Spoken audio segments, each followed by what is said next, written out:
Hi, Don Schlembecker, Peak Performance Training. What we're going to look at today are plank variations, and the reason why is because we're going to look at muscle activity level, muscle recruitment with these plank variations. And what we're trying to recruit is everything that surrounds that spine, that strengthens that trunk and keeps it solid, because that's basically the foundation of all the movements that we're going to end up doing.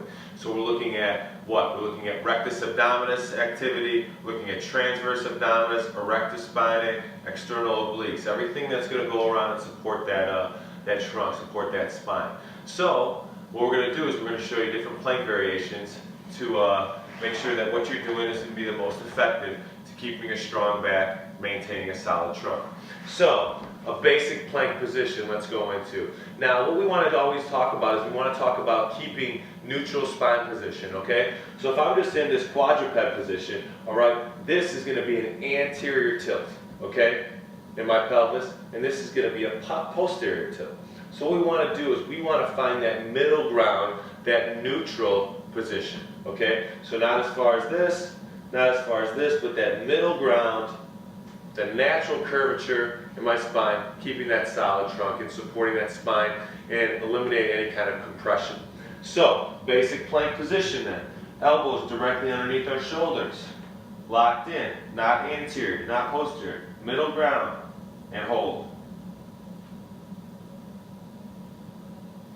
Okay, this is a basic 4-point plank. We could do that also. Not there, not there. Check it every time, middle ground. You can also do that from the straight arm position. If it bothers your wrists, boom, go into that plank position, go into a fist position. Okay, now what else can we look at? We can look at a 3-point plank, which we've shown you before. So 3-point, here, lifting that off, 3 points of contact, keeping the trunk stable, keeping everything locked in line, all right? We can do that from our forearms as well. All right, we look into a side plank variation, which a side plank is going to give us the most recruitment in that external oblique and really get into that erectus spinae, erector spinae to really support that trunk. So side plank position, boom, on the forearm, locked in straight. Also, up onto the hand. Now from this position, we also could increase recruitment in our external oblique by just lifting the leg up a little bit. And then the last thing we can do as another variation to challenge it even more is we can add an outside resistance.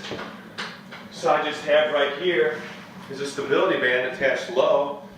What I'm going to do is I'm going to get into that side plank, lock in, and then add a row. Or what I'll do is I'll have a client hold the band while I pull from the opposite side. Or if I have two people training together, I have one person hold, one person pull, so we're fighting a little bit more to get a little bit more muscle recruitment, a little bit more muscle activity, but obviously that's going to be a step up. Take these plank variations, make sure we get into that neutral spine position, and just go from there. It's nice. It's a good exercise that we can really control and avoid compression in our lower back and really strengthen our spine and our trunk to build off of for everything else we do. Thanks a lot. See you next week.